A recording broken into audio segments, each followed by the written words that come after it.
Job calendar ప్రకటిస్తా అని చెప్పారు. దాదాపు 5 నెలలు అవుతుంది, ఇప్పటి వరకు జాబ్ క్యాలెండర్ ప్రకటించలేదు. పైగా చూడనట్టు ఆల్రెడీ జాబ్ క్యాలెండర్ ప్రకటించినాం, నోటిఫికేషన్స్ ఇచ్చినాం, 30,000 ఉద్యోగాలు ఇచ్చినాం, మెగా క్వశ్చన్ లోనే లోపం ఉంది. Job calendar already we have announced. You go and see job calendar crystal clear గా.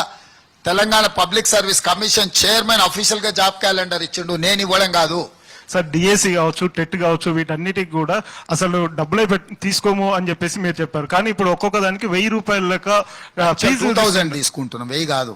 1200 రూపీస్ ప్రాసెసింగ్ ఫీజే కట్టాలి, మిగతాది ఆఫీస్ మేనేజ్మెంట్ కట్టాలి. సో ఒక్కసారి అప్లై చేస్తే అన్నిటికీ అప్లై చేస్తాం, ఏ దానికి ఆ దానికి ఇండివిజువల్ గా తీసుకోము. మేము క్రిస్టల్ క్లియర్ గా ప్రజలకు చెప్పి దీని అప్లికేషన్ ప్రాసెస్ వీటిని చెయ్యడానికి అవసరమైన ఖర్చులు మాత్రమే తీసుకుంటున్నారు. ప్రభుత్వం మిగిలించుకోవడానికి తీసుకోవడం లేదు. ప్రభుత్వం ఎవరిది వాళ్ళదే కదా. తెలంగాణ పబ్లిక్ సర్వీస్ కమిషన్ అనేది ఒక అటానమస్ బాడీ.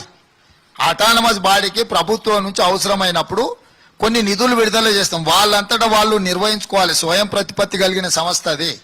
వాళ్ళకి ఏదైనా అవసరమైనప్పుడు ప్రభుత్వానికి రాస్తారు, మాకు ఇన్ని నిధులు కావాలి అని. అవి విడుదల చేయడమే ప్రభుత్వం యొక్క బాధ్యత. రేవంత్ రెడ్డి గారు హైదరాబాద్ లో కూర్చొని మీరు